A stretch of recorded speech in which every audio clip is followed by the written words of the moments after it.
नमस्कार मित्रों।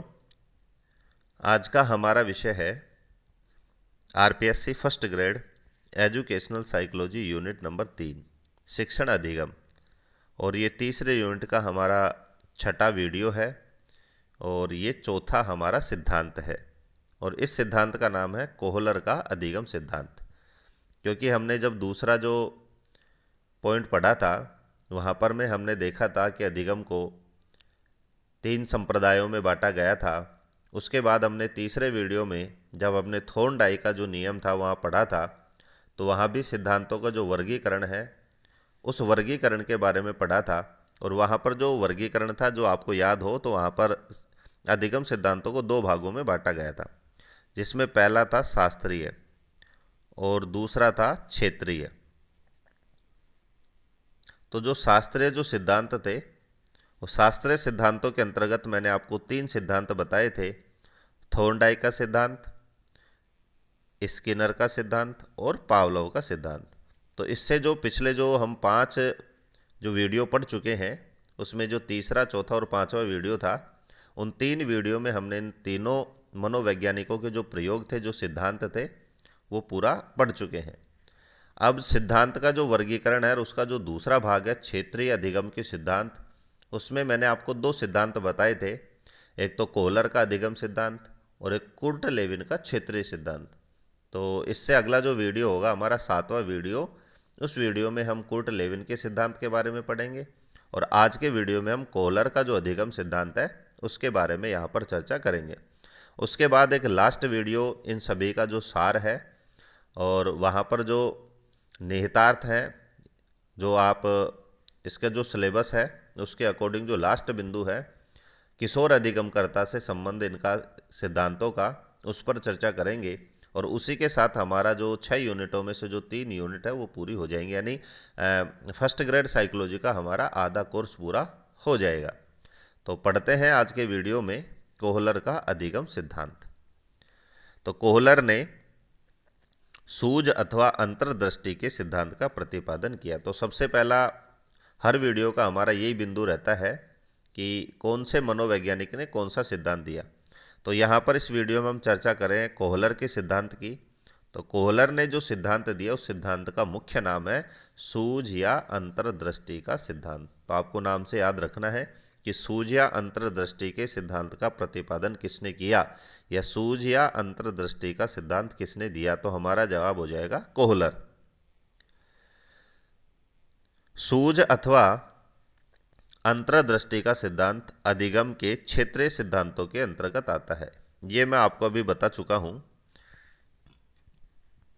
कि अधिगम के सिद्धांतों का जो 2 वर्गीकरण था, उन दोनों में ये जो सूझ और अंतर्दृष्टि का जो सिद्धांत है वो क्षेत्रीय सिद्धांतों के अंतर्गत इसको माना जाता है, गिना जाता है। अंतर्दृष्टि सिद्धांत की व्याख्या कोहलर ने अपनी पुस्तक गैस्टाल्ट साइकोलॉजी, जो उन्होंने 1959 में लिखी थी, में की है। तो यहाँ पर सबसे महत्वपूर्ण बिंदु बनता है कि गैस्टाल्ट साइकोलॉजी पुस्तक के लेखक कौन है।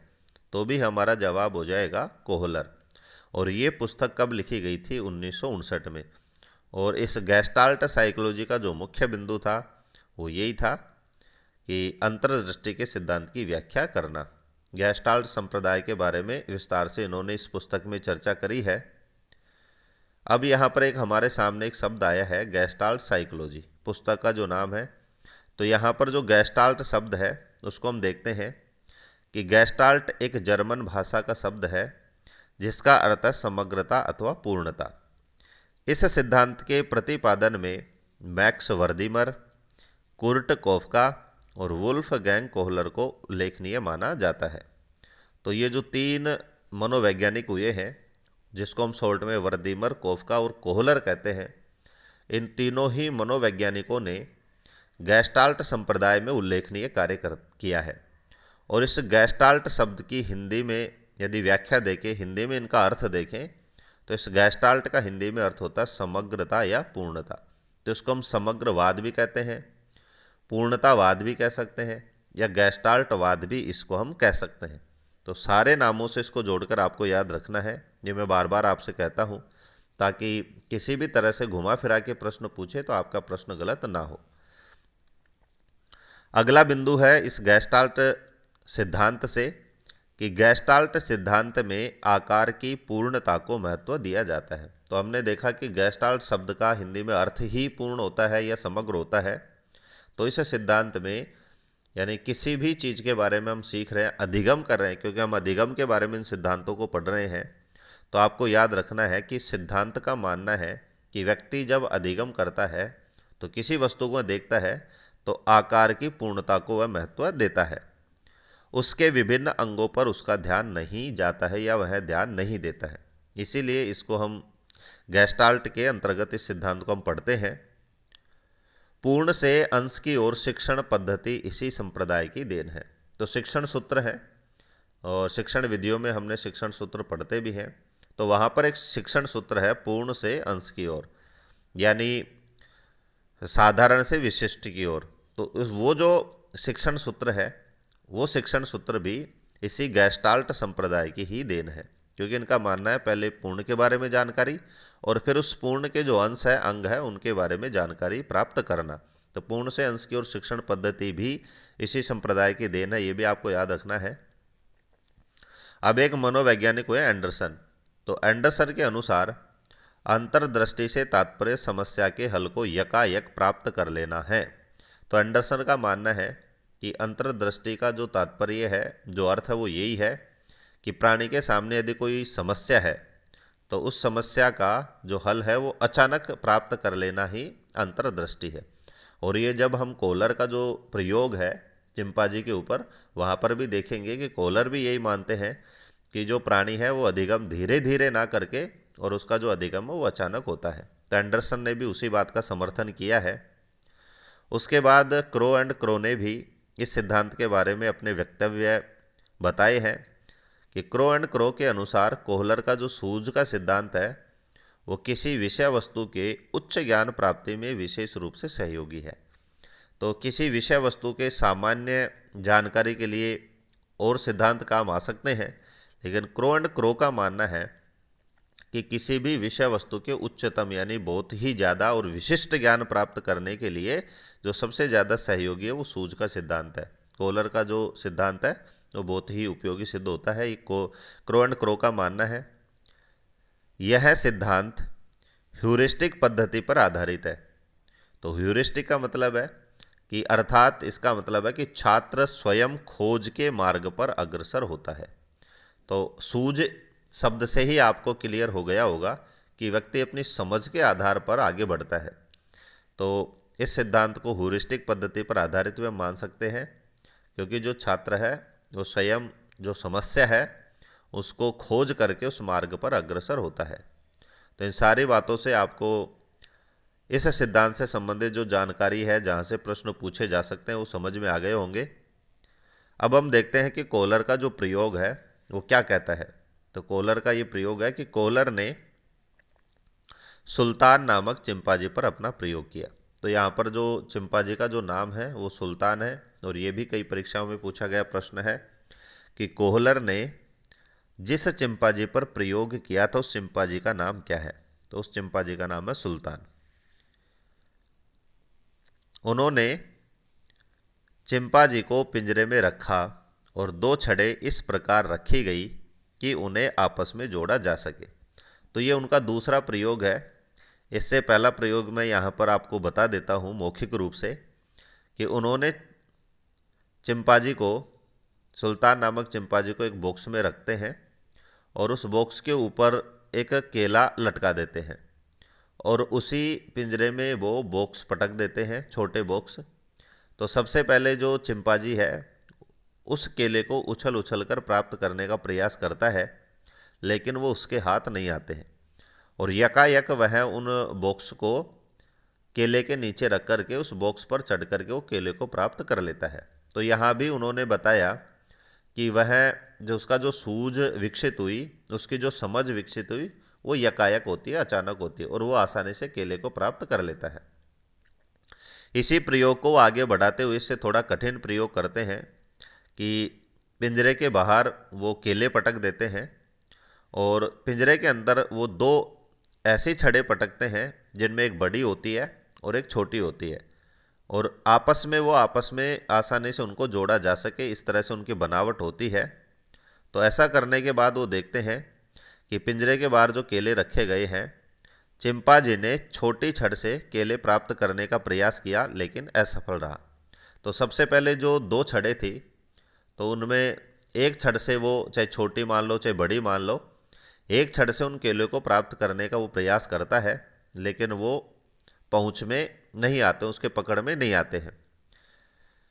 कुछ समय पश्चात यकायक यानी अचानक दोनों छड़ों को उसने एक दूसरे में फंसाया, क्योंकि उनकी बनावट ऐसी थी कि वो आपस में एक दूसरे से जुड़ सके, और उन्हें लंबा कर लिया और उसकी सहायता से उनने केले को प्राप्त कर लिया।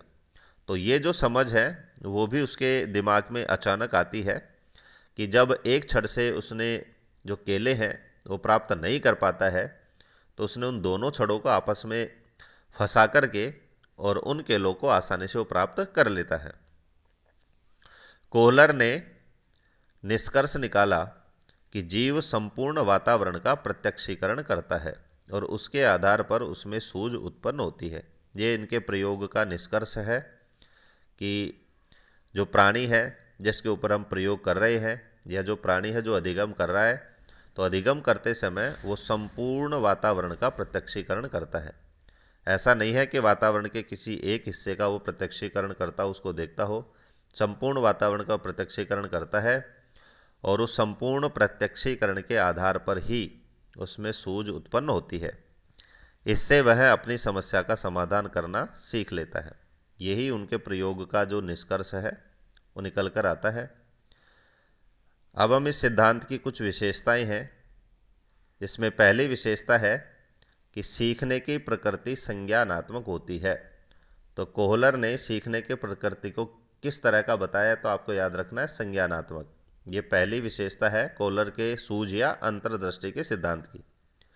दूसरी विशेषता उन्होंने बताई है कि सीखना धीरे धीरे ना होकर के अचानक होता है। ये भी आपने दोनों प्रयोग में देख लिया है। एंडरसन के जो विचार हैं उनमें भी हमने देखा है कि जो सूझ विकसित होती है, जो समझ विकसित होती है, वो अचानक होती है, इनका मानना है, और उन्होंने प्रयोग से इस बात को सिद्ध भी किया है। अगली विशेषता है कि सीखने की प्रकृति लगभग स्थायी होती है। उसके बाद इन्होंने जो विशेषता बताई है कि सूझ द्वारा किए गए अधिगम में प्राणी का व्यवहार अन्वेषणात्मक होता है, यानी खोज वाला होता है। ये भी प्रयोग से उन्होंने सिद्ध किया है कि सूझ द्वारा जो अधिगम किया जाता है, जो सीखा जाता है, उसमें जो प्राणी का जो व्यवहार है, जो प्राणी सीख रहा है, उसका व्यवहार होता है अन्वेषणात्मक, यानी खोज करने वाला उसका व्यवहार होता है। सूझ के लिए समस्यात्मक परिस्थिति का होना आवश्यक है, और इस बात को उन्होंने इस तरह से समझाया है कि यदि किसी में सूझ विकसित करनी हो, किसी में समझ विकसित करनी हो, तो जो उसके सामने जो परिस्थिति उत्पन्न की जाए, उस परिस्थिति का समस्यात्मक होना आवश्यक है। जैसे मान लीजिए कि सुल्तान नामक जो चिंपांजी है, उसके सामने समस्या है भूखा रहना, और उसके सामने केले भी पड़े हुए हैं, तो उस समस्या को समाधान छोटे छोटे बॉक्सों पर चढ़कर करता है, या फिर दो छड़ें जो पड़ी रहती है उन छड़ों को जोड़कर भी वो इस समस्या का समाधान ढूंढ लेता है। तो कोहलर का मानना है इस सिद्धांत के अनुसार कि सूझ विकसित करने के लिए परिस्थिति का समस्यात्मक होना आवश्यक है। अब जैसे हर सिद्धांत के लास्ट में हमने उसके शैक्षिक जो महत्व हैं, शिक्षा के क्षेत्र में उसके जो निहितार्थ हैं वो देखते हैं, तो उसी तरह से सूझ या अंतर्दृष्टि के सिद्धांत का शिक्षा में क्या महत्व है और क्या निहितार्थ है, तो वो देखते हैं कि बौद्धिक विकास में ये सहायक होता है।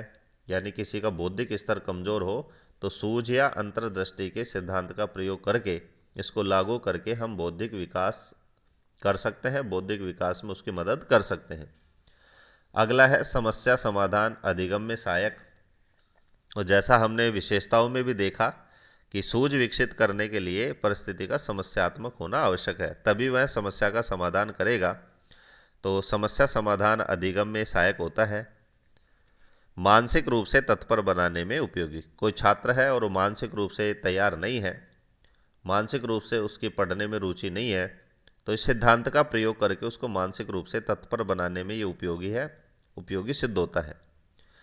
पाठ्यक्रम निर्माण में उपयोगी है। एक अच्छा पाठ्यक्रम निर्माण में भी हम सूझ या अंतर्दृष्टि के सिद्धांत का प्रयोग कर सकते हैं, सिद्धांत के नियमों का पालन कर सकते हैं।